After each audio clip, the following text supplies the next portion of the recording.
and actually 40% of the Asian headquarters are based in Singapore. And in a way, Singapore is the Switzerland of Asia.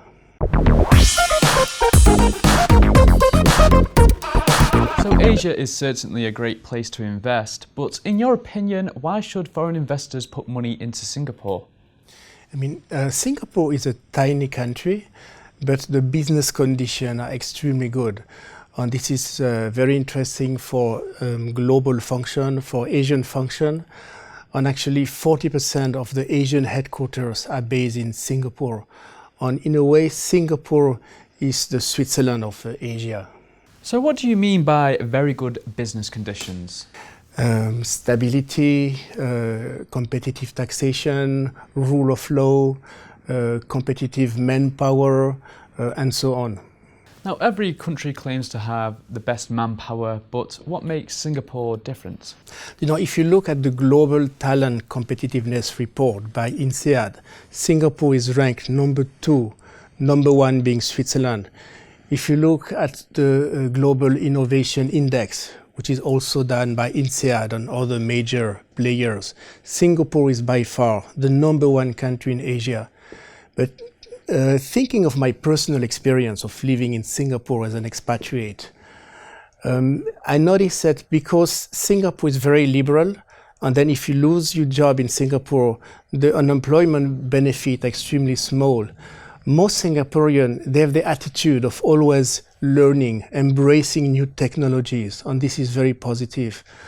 And last but not least, in Singapore, English is a business language, and the level of English is excellent. But in addition, Singaporeans speak also their native languages, Mandarin, different dialect of Chinese, Malay, Hindi, and this make it very useful when you want to cover Asia as a whole. So is the quality of life really an asset in Singapore, being such a small country? Before moving to Singapore, I was living in a typical Swiss city of 60,000 inhabitants, which is Lucerne. So moving to Singapore with now 4 million inhabitants, I really had the impression to move to a megalopolis. And then Singapore has this different culture, Chinese, Malay, Indian. 1/3 of people living in Singapore, they are foreigners. So actually, Singapore is very international. And you feel that Singapore is too small. It's not a closed country. You just take a plane, and maybe on the weekend you go to a neighboring country. There are many beautiful neighboring countries in the region. Now, Singapore's economic success, it hasn't gone unnoticed. But isn't the country still under a dictatorship?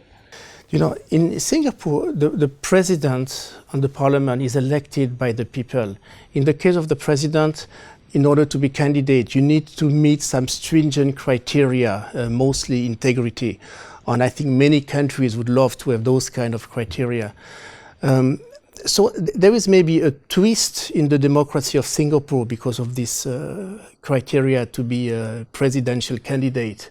But in Switzerland, we also have a twist. We don't elect the president. The president is elected by the parliament, and the parliament apply a magic formula in order to preserve the harmony of the country. But coming back to Singapore, so in Singapore, the people elect directly the president, they elect the parliament, the president appoints the cabinet, including the prime minister. So for me, it's a complete democracy. What is true is that the laws in Singapore are severe. Death penalty if you're a drug trafficker, 1,000 Singapore dollars fine if you throw paper on the garbage, plus rehabilitation work. So this is severe. Some people may think it's too severe. Since I'm not a drug trafficker, since I don't throw garbage on the streets, for me it's perfectly okay. And I enjoy the fact that Singapore is safe and clean.